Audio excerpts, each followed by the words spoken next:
Ladies and gentlemen of the jury, I stand here today to testify as a victim of a babysitter who loved to play school teacher, a professor of pervert ed, and I was the student to be subject ed, to be molest ed. I was a little boy being touched by a young woman as though I was a grown man. I was only 8 years old. I am a victim. The only ocean I've ever swam in was made by the precipitation that fell from the skies of my eyes. My daily forecast was storm, cloudy, with a 100% chance of pain. It was as though my cheekbones had been injected with amnesia because my face forgot how to smile. Do you know what it's like to have both legs scraped until they are bleeding at the age of 14? Have you ever had bowel movements wiped on you at 15? From 6 to 16, drugged down with Ritalin. From 17 to mid-20s, I've been called a fag more than I've been called a man, and people's only suggestion was just be yourself, but I didn't know who that was because I've never met him.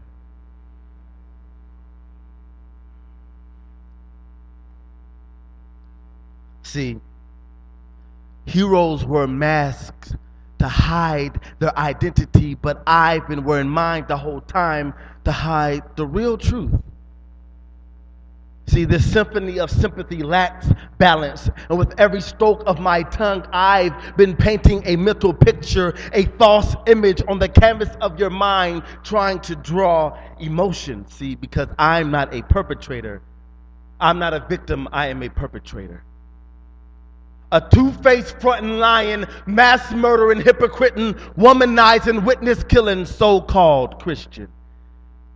Admitting that only on the surface do I appear to be one of God's children. If hypocrisy was measured by weight, I'd be obese because I'm the biggest hypocrite. See, when you are preaching, teaching, poetry, spitting, miming, or dancing about a lifestyle you aren't living, you become that forbidden tree in the Garden of Eden because the fruit you are producing is poisonous, and for years, I haven't been spitting poetry but viruses.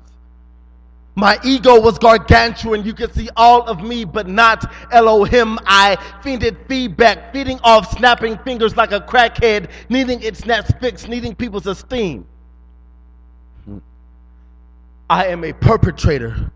Was sick with depression for which there was no man-made prescription, so my coping medicine became sex or masturbation, and every time I was committing vandalism because I was destroying this temple that is not my property, bragged on being a childless single man waiting on wifey, when in actuality it was only because of God's twins, grace and mercy, that I'm not a baby daddy on baby number 3. I am a perpetrator.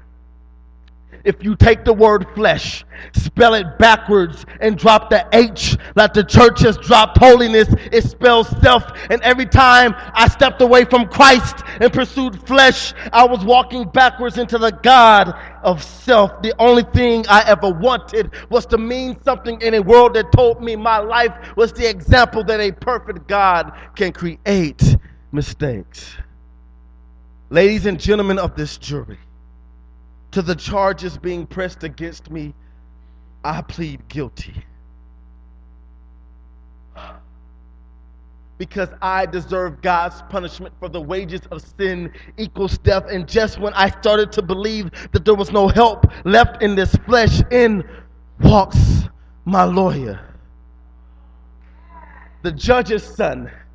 He purchased my fee by hanging on a tree, and after his cross-examination, he paid the cost of my sin. Now I'm no longer victim nor perpetrator. I am forgiven. Dear jury, I boldly stand here today to confess my mess, hoping to starve my flesh to the point of death, sacrificing my life on this public crucifix, bearing my soul, praying that my transparency will set someone free, especially me.